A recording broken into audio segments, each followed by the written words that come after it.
اسلامیات code number 202 علامہ Iqbal open university.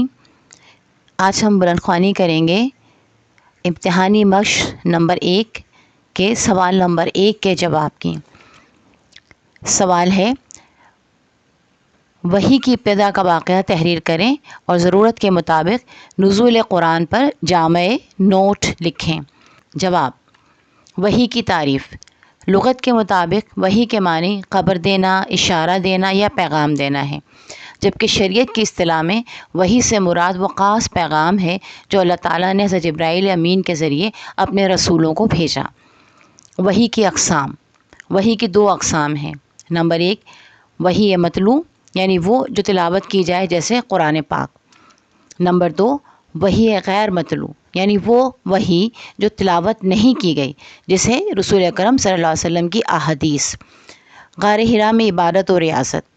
آپ صلی اللہ علیہ وآلہ وسلم کو کفار مشرکین کے طور طریقے پسند نہ تھے، اس لیے آپ صلی اللہ علیہ وسلم دنیا سے رابطہ منقطع کر کے غار حرا میں جاتے اور اپنا وقت عبادت و ریاضت میں گزارتے۔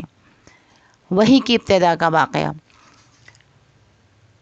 نبوت کے باقاعدہ آغاز سے پہلے نبی کریم صلی اللہ علیہ وآلہ وسلم کو خواب کی صورت میں وحی کی جاتی تھی۔ جب آپ صلی اللہ علیہ وسلم کوئی خواب دیکھتے تو آپ صلی اللہ علیہ وسلم کا وہ خواب سچا ہوتا۔ پہلی باقاعدہ وحی آپ صلی اللہ علیہ وسلم پر غار حرا میں نازل ہوئی۔ صحیح بخاری میں حدیث ہے کہ ایک دن جبرائیل امین آپ صلی اللہ علیہ وسلم کے پاس حاضر ہوئے اور کہا، انورٹڈ کاماز، اے محمد صلی اللہ علیہ وسلم پڑھیے۔ آپ صلی اللہ علیہ وسلم نے فرمایا، میں پڑھنا نہیں جانتا۔ آپ صلی اللہ علیہ وسلم فرماتے ہیں کہ فرشتے نے مجھے پکڑ کر اتنے زور سے دبایا کہ میری طاقت جواب دے گئی، پھر مجھے چھوڑ کر کہا، پڑھو۔ میں نے پھر وہی جواب دیا۔ اس فرشتے نے مجھے پکڑ کر بہت زور سے دبایا کہ مجھے سخت تکلیف محسوس ہوئی۔ اس فرشتے نے پھر مجھ سے کہا، پڑھو، اور میں نے پھر کہا کہ میں پڑھا ہوا نہیں ہوں۔ فرشتے نے پھر مجھے تیسری بار دبایا اور چھوڑ دیا اور کہا، پڑھ اپنے رب کے نام سے جس نے تجھے پیدا کیا اور انسان کو خون کی پھٹکی سے بنایا، پڑھو، اور آپ کا رب بہت مہربانیاں کرنے والا ہے۔ بس یہی آیتیں سن کر آپ صلی اللہ علیہ وسلم غار حرا سے اس حال میں واپس لوٹے کہ آپ صلی اللہ علیہ وسلم کا دل اس انوکھے خیال سے کانپ رہا تھا۔ آپ صلی اللہ علیہ وسلم گھر تشریف لائے اور حضرت خدیجہ رضی اللہ تعالیٰ عنہ سے فرمایا، مجھے چادر اوڑھا دو، مجھے چادر اوڑھا دو۔ جب آپ کی طبیعت سنبھلی تو آپ صلی اللہ علیہ وسلم نے اس کا ذکر اپنی زوجہ محترمہ سے کیا اور فرمایا کہ مجھے اپنی جان کا خوف ہو گیا ہے۔ حضرت خدیجہ رضی اللہ تعالیٰ عنہ نے آپ صلی اللہ علیہ وسلم کی ڈھارس بندھائی اور فرمایا کہ آپ کا خیال درست نہیں ہے، اللہ تعالیٰ کی قسم، اللہ آپ کو کبھی رسوا نہیں کرے گا۔ آپ تو اخلاق فاضلہ کے مالک ہیں، آپ تو کنبہ پرور ہیں، بے کسوں کا بوجھ اپنے سر پر رکھ لیتے ہیں، مفلسوں کے لیے آپ کماتے ہیں، مہمان نوازی میں بے مثال ہیں اور مشکل وقت میں آپ حق کا ساتھ دیتے ہیں۔ ایسی اخلاق حسنہ والا شخص یوں بے وقت ذلت و خواری کی موت نہیں پا سکتا۔ پھر مزید تسلی کے لیے آپ حضرت محمد صلی اللہ علیہ وآلہ وسلم کو ورقہ بن نوفل کے پاس لے گئیں۔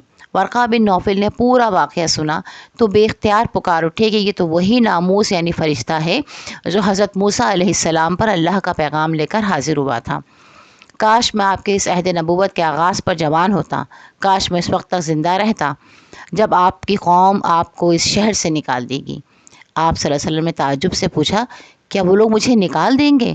ورقہ بن نوفل نے جواب دیا، ہاں، یہ سب سچ ہے، کیونکہ جو بھی آپ کی طرح امر حق لے کر آیا لوگ اس کے دشمن ہو گئے۔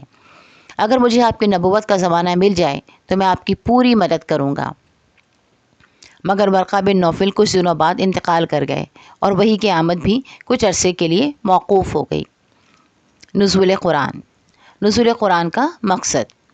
قرآن مجید کتاب ہدایت ہے، اس کا مقصد یہ ہے کہ اس کو پڑھا جائے، اس کو سمجھا جائے اور پھر اس میں بھی جانے والی تمام تعلیمات پر عمل کرتے ہوئے اللہ کا فرما بردار بندہ بنا جائے، اور یہ بھی ثابت کیا جائے کہ اللہ کے فرما بردار بندے دنیا کو امن کا گہوارہ بنا دیتے ہیں۔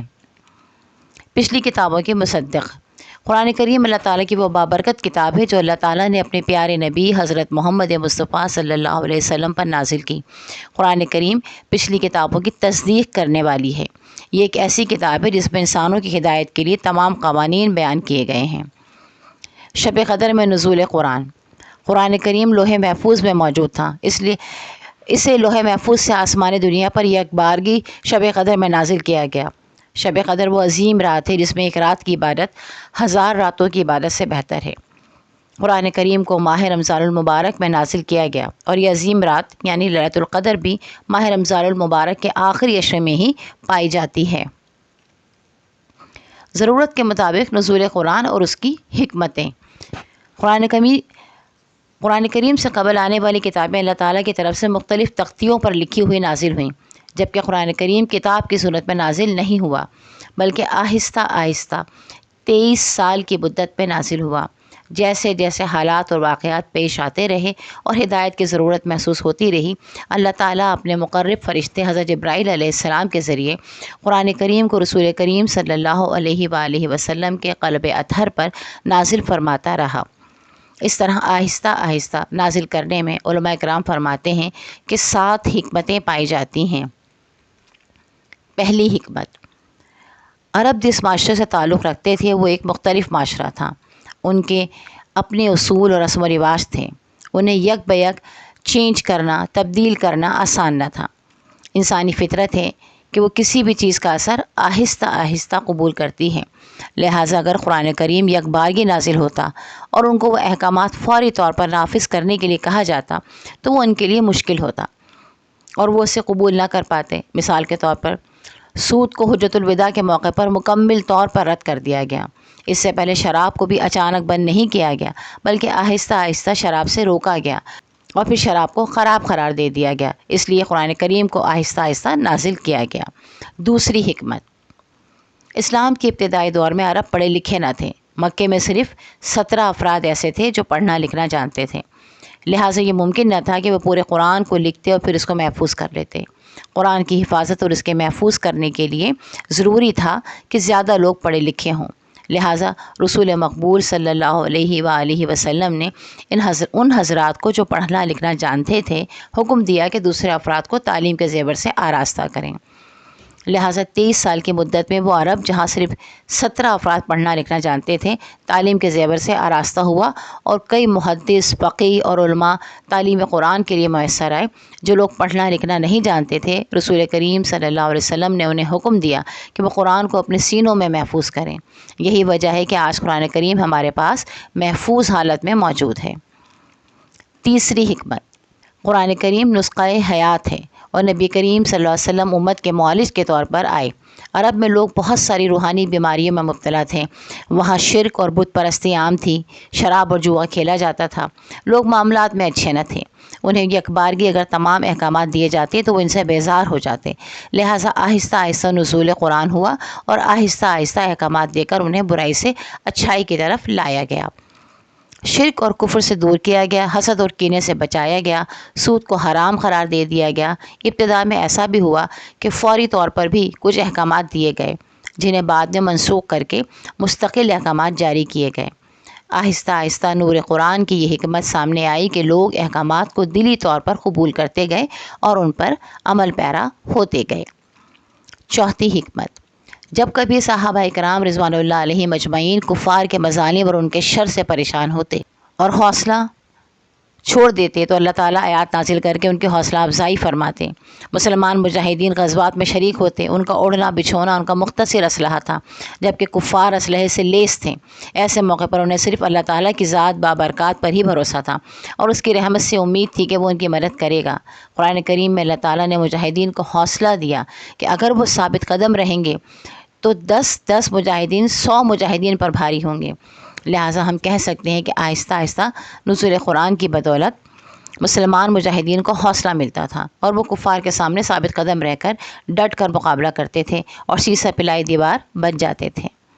پانچویں حکمت، آہستہ آہستہ نزول قرآن کا ایک مقصد یہ بھی تھا کہ صحابہ اکرام رضوان اللہ علیہ مجمعین کے سامنے جب رسول اکرم صلی اللہ علیہ وسلم پر وحی نازل ہوتی تو ان کی اپنی روحانی کیفیت بھی مختلف ہو جاتی اور وہ محسوس کرتے کہ اللہ تعالیٰ سے ان کا ایک تعلق قائم ہے اور اس تعلق میں اور پختگی آتی جاتی۔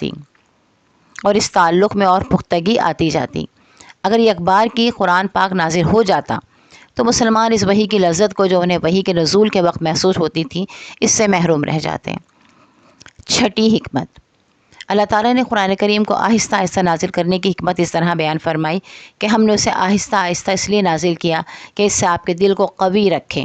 اعلان نبوت کے بعد کفار و مشرکین نے آپ صلی اللہ علیہ وسلم کو طرح طرح کی تکالیف دی، یہاں تک کہ آپ کو ہجرت پر مجبور کر دیا۔ کفار و مشرکین نے ایمان لانے والوں پر طرح طرح کے مظالم ڈھائے۔ بتدریج نزول قرآن ان سب کے لیے حوصلہ اور ہمت کا ذریعہ بنا۔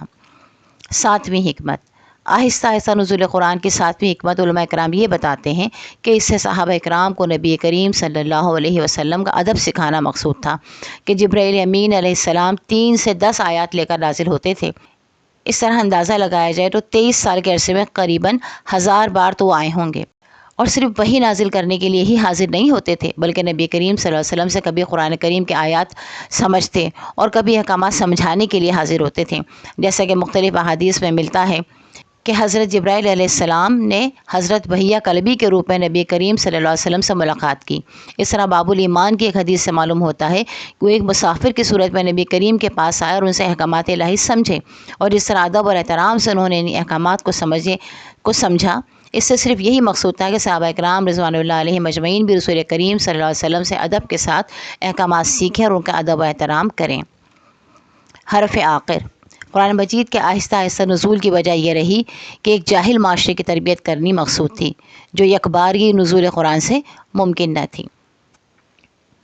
الحمدللہ امتحانی مشق نمبر 1 کے سوال نمبر 1 کی بلند خوانی مکمل ہوئی۔